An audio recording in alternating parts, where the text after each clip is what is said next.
Hey, welcome to Men on Scandal. It's our weekly recap of that week's episode. I'm Tony Scott, and there's Mark Clark, and there's Troy Johnson. And the episode this week is Icarus, which is some kind of what? Some kind of Greek god? Icarus was a Greek god. Didn't Icarus fly too close to the sun? Yes, and crashed. And he crashed. And burned. And burned. Wow, what does that remind you of? Well, I guess they tie it into Olivia Pope's mother, who crashed in a plane and died. Yes. First of all, her wig glue. Yes. Got too close. Got too close to the engine.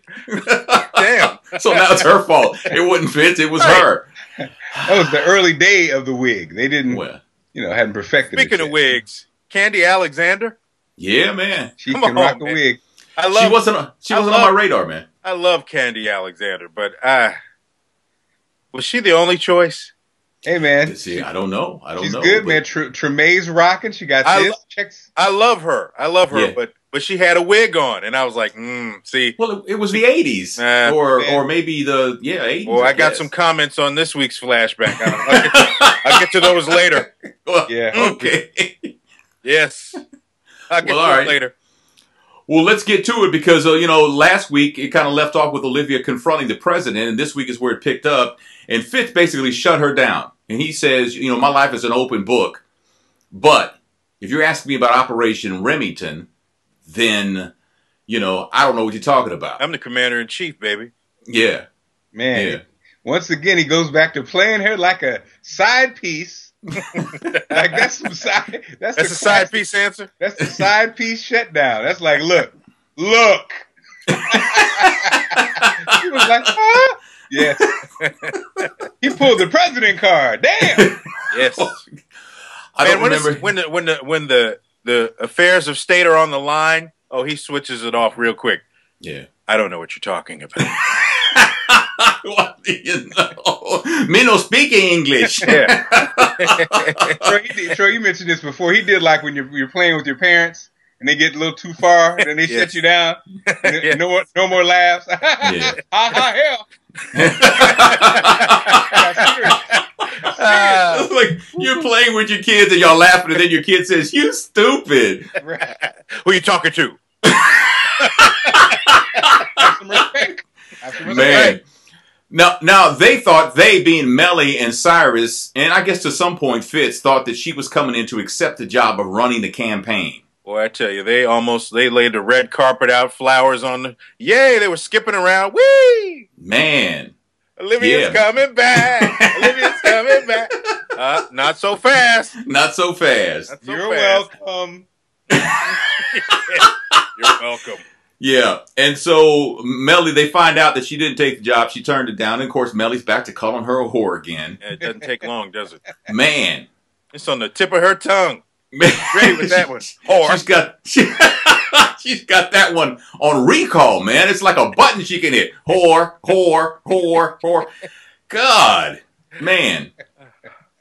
So Quinn goes to the gun range, and Quinn apparently has no skills. Quinn when it has comes to guns. No skills and too many nicknames.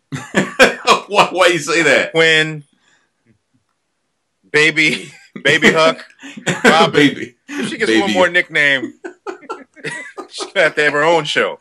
Man, I mean, she wasn't even hitting the paper that the target's printed on, man. Oh. Well, but you gotta admit, she was kind of hot at the gun range, though. I never thought she was hot until she showed up at the gun range. You know who I think is hot is Melly, man. I think Melly is, yeah. She's kind of thickalicious there, man. Yeah, so. That's that Texas in you, Tony. Texas. You can't deny your Texas. Yeah, well. So why is it that when Jake, he seems so cavalier about finding information about Operation Remington, like he tells Olivia, don't worry about it, because Olivia fears for his life, and he's like, don't trip off of that. Really? I'm a spy. What? Do you not know who her daddy is?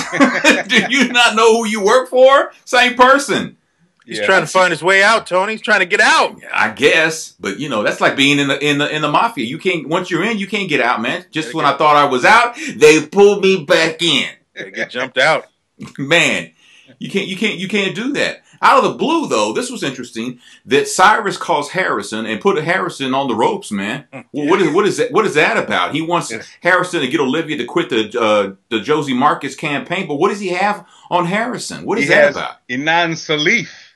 Adnan Salif. Now, who is that? I don't know, but Muslim. It's great with hummus, though. I'd like that. Adnan Salif, please. It's somebody you ain't gonna have a pork sandwich with. Yeah, you're right about that.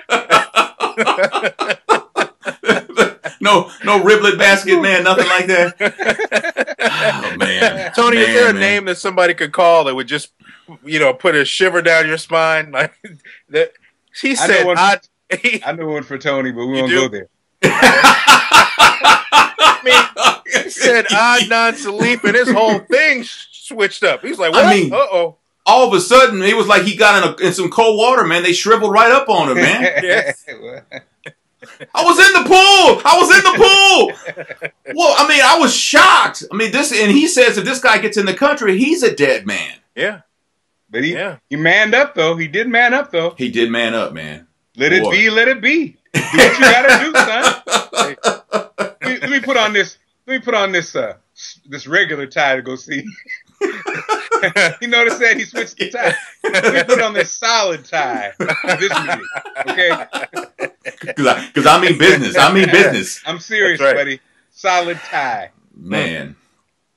That's funny. Well, so Olivia had this flashback of back when her mom died, and she's talking to her father on the phone, and she says, I've got so many questions to ask you, but I'm afraid you'll kill my friends. Man. Yeah. That's keeping it real, isn't it? That is keeping it real, right? Because she realizes how powerful her father is. So was she in denial for all this time? Is it just now setting in that he really is not working at the Smithsonian? Well, she thought he was in charge of dinosaur asses now. She thought he got in charge of dinosaur ball duty. All of a sudden, murking people.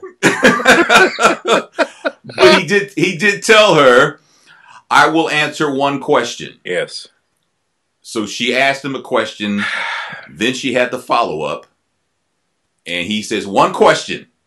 So we knew how this was going to go. I mean, that's like, remember in The Godfather when Michael told his wife, Kay, you can ask me one question about my business, and that's just one question? That's where that was from, man. Yeah. But, and then she tried to come up with a follow-up. So she'd have said, can I ask it now? That'd have been the one question, right? She should have negotiated ahead of time. Look, before you do anything, I'm likely going to have a follow-up. At least will you entertain the opportunity? I mean, come on. Man. One question. I think ladies, y'all need to learn from this. What's to learn, man? Get that damn one question right. Her second question was better than the first one. Right. That was the question. That was the question. Your daddy's a killer. You already know your daddy a killer. You already know that. What you really wanted to know was, did Fitz kill my mama? That's it. That's the question. That's the one. Yeah. And she shot her wad the first time out, man. She just put that one question out there. I like the fact that when she asked her dad not to kill her friends, her dad didn't poo-poo that. He wasn't like, oh, girl, you crazy. He was like, okay. Because if he didn't ask me, I probably would have killed him. He didn't play into that. He was no. I mean, because I think he keeping it 100, man, and he knows that she knows what he does.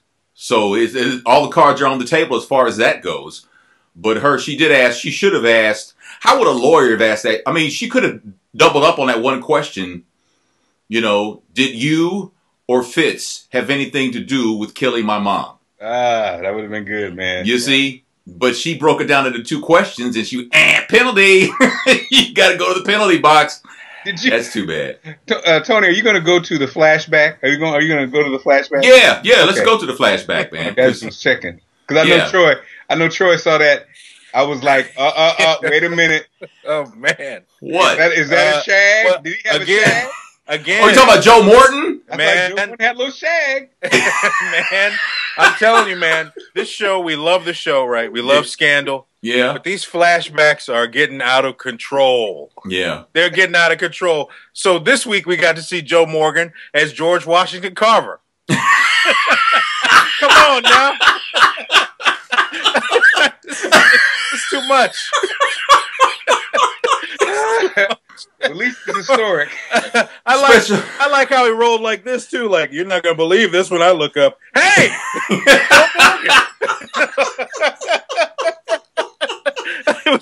come on, he had that big giant Groucho Marx mustache, boy, man. I tell you. He had Steve Harvey's mustache. Look here, player. Look here, player. Joe and Troy, you got one more Joe Morgan. I did Joe Morgan. Joe Morton. Oh man, thinking baseball. Look here, player. Oh man, Steve Harvey is Olivia's daddy. Who knew? Girl, you got to get right with the Lord first. Let me tell you the story. It's almost not Steve Harvey. It's almost Kenan Thompson. That's really what it is. The role of Cyrus Eli will be played by Kenan of SNL. As Steve Harvey. As Steve Harvey. All right, player. So Kenan as Steve Harvey playing Eli Pope. Man, come on, man. So it turns out the vice president's husband, who, by the way, was Blake Carrington's son back when Dynasty was on back in the day. He was the gay son, wasn't he? Thank you, Tony. Yeah. Tony's TV trivia. But it turns out that he is a serious flirt. Yeah. But see, this is a non-issue almost, isn't it? I mean, they're at the, like you said, when you say serious flirt, like, oh, when you flirted somebody to death? I mean, come on. I mean, it was inappropriate. They're in the White House. His wife knew what was going on. Touchy. But, you know, it was a touchy scenario. And I don't know. Well, I think the problem not so much that he's a flirt. The problem is that Sally, the vice president, she doesn't handle it very well. No. She's very jealous. That's going to be what's going to bring her down, is that she can't handle him. And like Melly said, she needs to be more like me, right? She hasn't been opening up the New Testament lately. Oh, here we go. I'm just saying. Maybe she... That's just wrong, man. I'm just saying. Oh, So Quinn. Nobody else? I'm the only one? You're the only one, man. One, okay. You're the only one.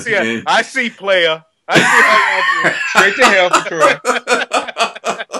Gasoline draws on.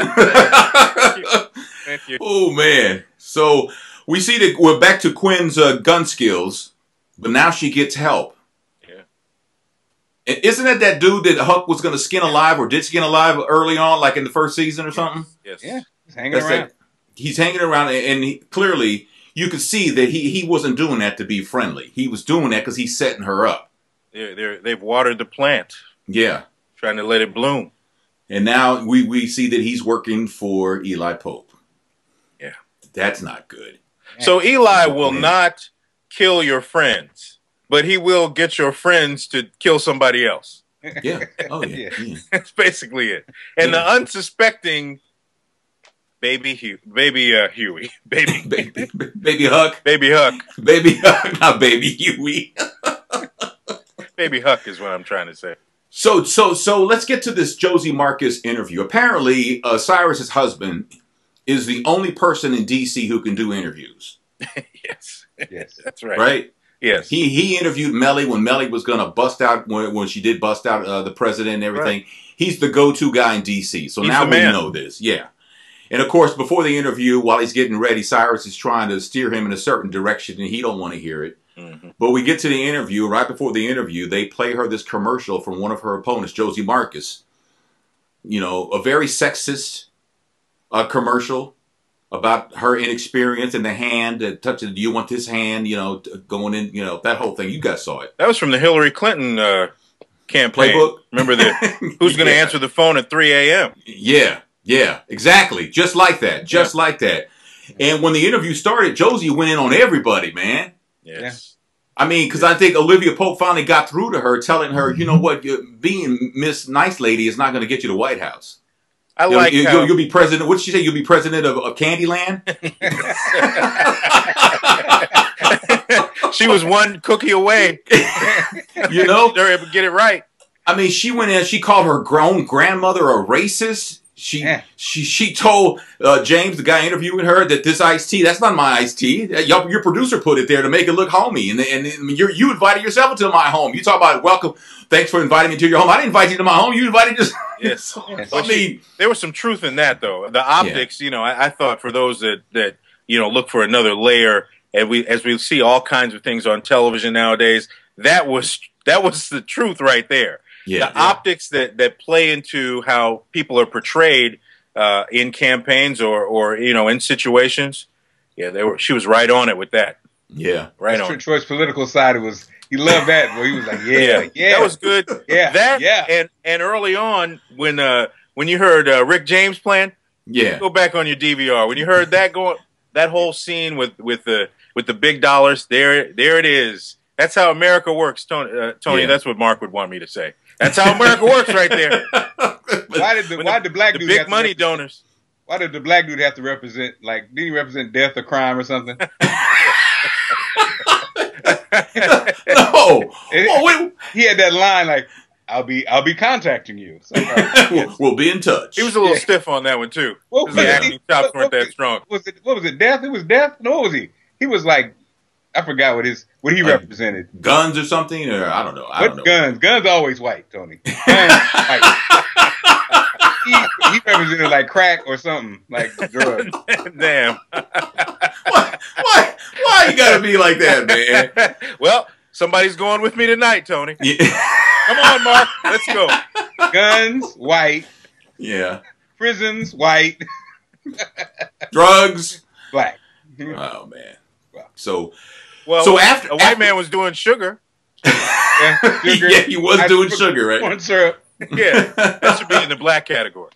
It could have been, you know what, if they had some maple syrup, some K-Roll syrup, that would have been a K-Roll syrup.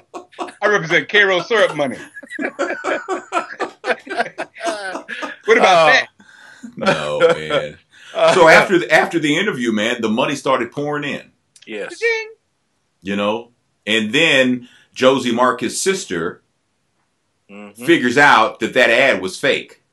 That's right. Because she says that Abby's fingernail polish was the same color as the lady who was about to turn the doorknob in the commercial. Come on, Abby. Couldn't take that ring off. To me, I was thinking that's kind of sloppy. Yeah, you know, that's kind of sloppy for someone who works for Olivia Pope to let something like that get by. I did it on purpose, man. Well, because Josie's daughter, they're like, look, you found out something.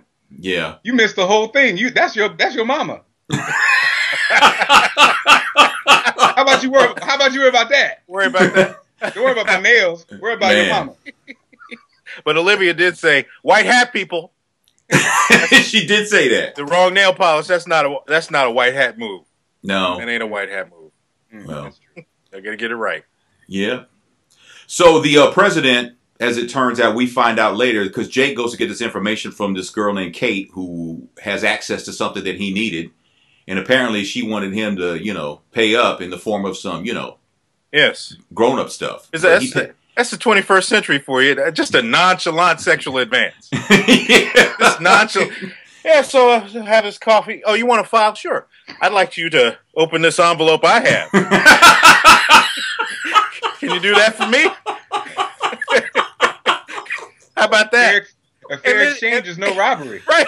And then he was like, no, not this time. She's like, hey, that's great. No problem. Can't blame a sister for trying. So yeah, but is it off and on that quick? I guess I don't know. You guys are in DC. Is it off and on that quick, man? Troy knows.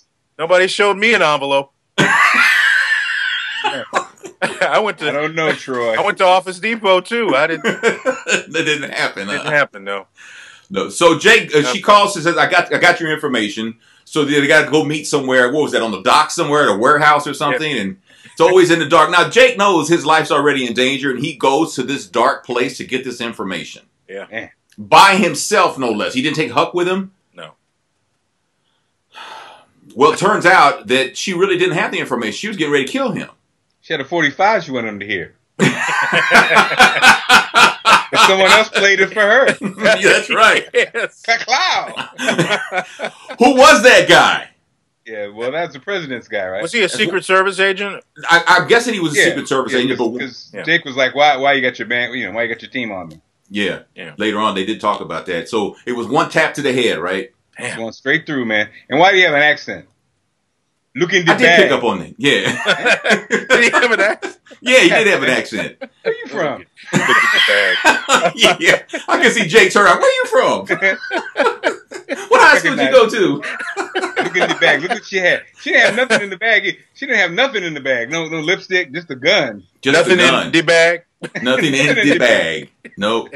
Oh, speaking of bags, not to backtrack, but Mama did have her tight bag back in the day when she was going through the plane, didn't she? Oh, yeah. Had that Louis. Oh, she had that Louis. All right, baby. I'll see you when I get back, baby. Had a little Louis bag. That was back in the day when people weren't rocking Louis. When people couldn't afford Louis. Not even a fake Louis. Oh, man.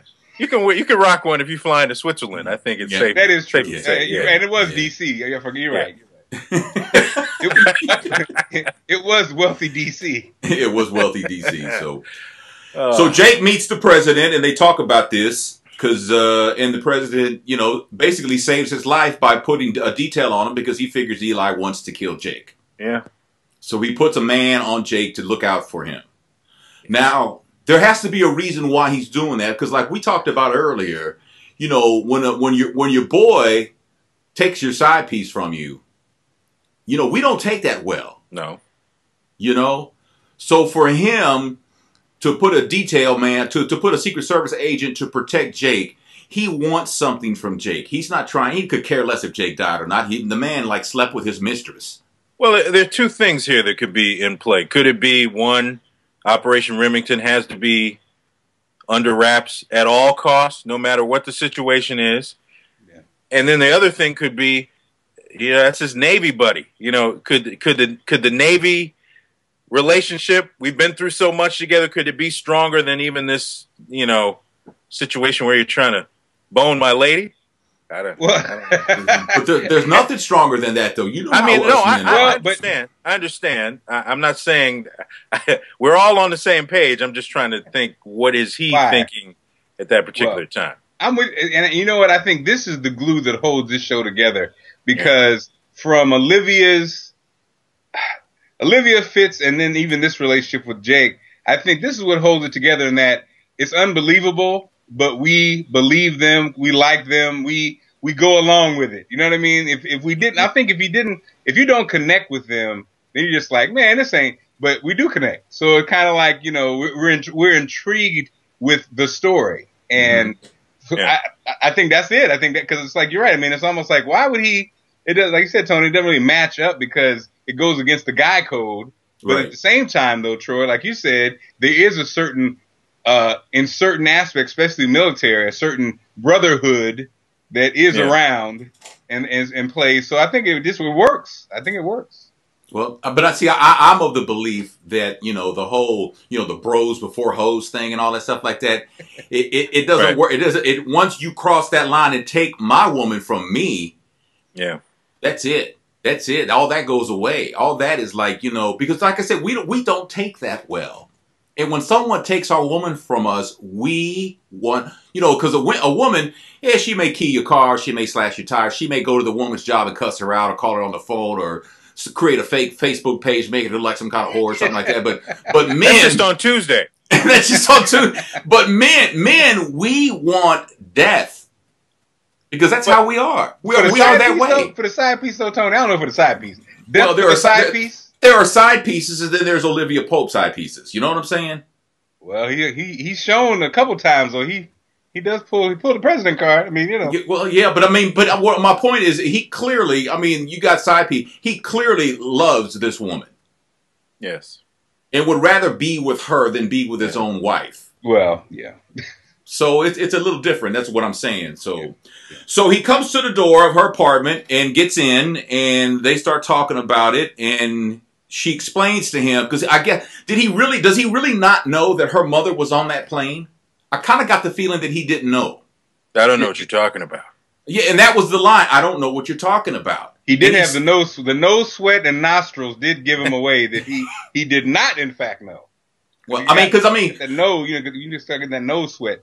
Even let's go down this road though. Even if he were ordered by Eli Pope back in the day to shoot that plane down, he wouldn't know who was on that plane. They're not going to give him the manifest so he can see who's on the plane. Who you follow you got to shoot down that plane, then you shoot it down. You don't know who's on the plane, so how would he know? Right. Maybe he knew afterwards and didn't say anything.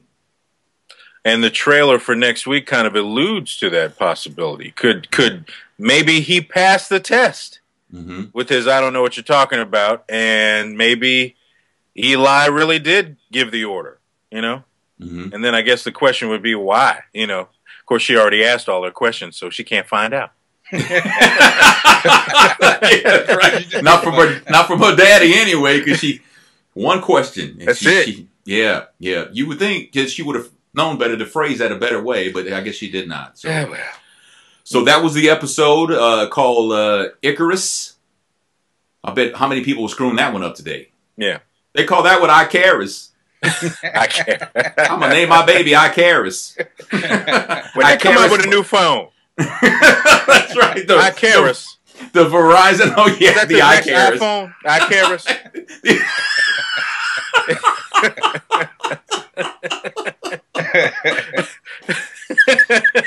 Yo, that is Men Is that on the president's new healthcare? Yes, the affordable Icarus. Icarus. The affordable Icarus care Act. about us.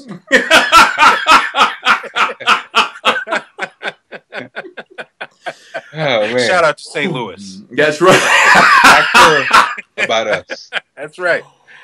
We are Men on Scandal. We are Shonda Rhimes approved. Yes. I wouldn't say that, but she did give us a retweet. We're going to milk that forever too. I bought a billboard. There's a billboard on the highway here in town that says. I told my mom, and my mom said, "Who?" But still, I'm still proud though. My mom said, "That's nice, baby. You coming to Thanksgiving?" That's nice. I don't know what you're talking about right now, but that's nice. Busta Rhymes enjoys the show. That's nice.